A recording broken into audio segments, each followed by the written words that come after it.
अस्सलाम वालेकुम, ਕੀ ਹਾਲ ਹੈ ਸਾਰਿਆਂ ਦਾ। ਹਰੀਏ ਤੇ ਠੀਕ ਹੋ। ਸਾਡੀ ਹੋ ਗਈ ਸੁਬਹ ਮੀਨ ਮਤਲਬ ਕਿ ਸਾਡੀ ਹੋ ਗਈ ਡਿਊਟੀ ਸਟਾਰਟ। ਸਾਡੀ ਰਾਤ ਦੀ ਡਿਊਟੀ ਹੁੰਦੀ ਹੈ ਤੇ ਨਿਕਲ ਪਏ ਜਨਾਬ ਡਿਊਟੀ ਤੇ ਉਸ ਸਾਹਮਣੇ ਖਲੋਤੀ ਸਾਡੀਆਂ ਲਾਰੀਆਂ ਮੀਨ ਮੋਟਰਸਾਈਕਲ ਤੇ ਉੱਤੇ ਬਹਿ ਕੇ ਜਾਵਾਂਗੇ ਕੰਮ ਤੇ ਜਨਾਬ। ਤੇ ਗਰਮੀ ਬਹੁਤ ਜ਼ਿਆਦਾ, ਸੀਟਾਂ ਫੁੱਲ ਗਰਮ ਹੋਣਗੀਆਂ ਤੇ ਤਸ਼ਰੀਫ ਦਾ ਖਿਆਲ ਰੱਖਣਾ ਪੈਣਾ।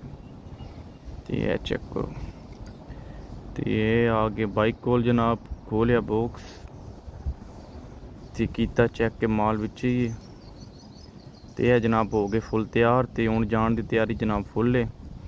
ਤੇ ਵੇਖੋ ਅੱਗੇ ਹੁੰਦਾ ਕੀ ਹੈ ਜਨਾਬ। ਇਹ ਸਿੱਧੇ ਆ ਗਏ ਸੀ ਸਿਗਨਲ ਤੇ ਸਿਗਨਲ ਖੁੱਲ ਗਿਆ ਜਨਾਬ ਤੇ ਦੇਗਾਂ ਖੁੱਲ ਗਈਆਂ ਨੇ ਤੇ ਹੁਣ ਜਨਾਬ ਦਸਤੀ ਨਿਕਲ ਜਾਓ ਇੱਥੋਂ, ਵਰਨਾ ਫਿਰ ਬੰਦ ਹੋ ਗਿਆ ਤੇ 20 ਮਿੰਟ ਫਿਰ ਖਲੋਣਾ ਪੈ ਜਾਣਾ।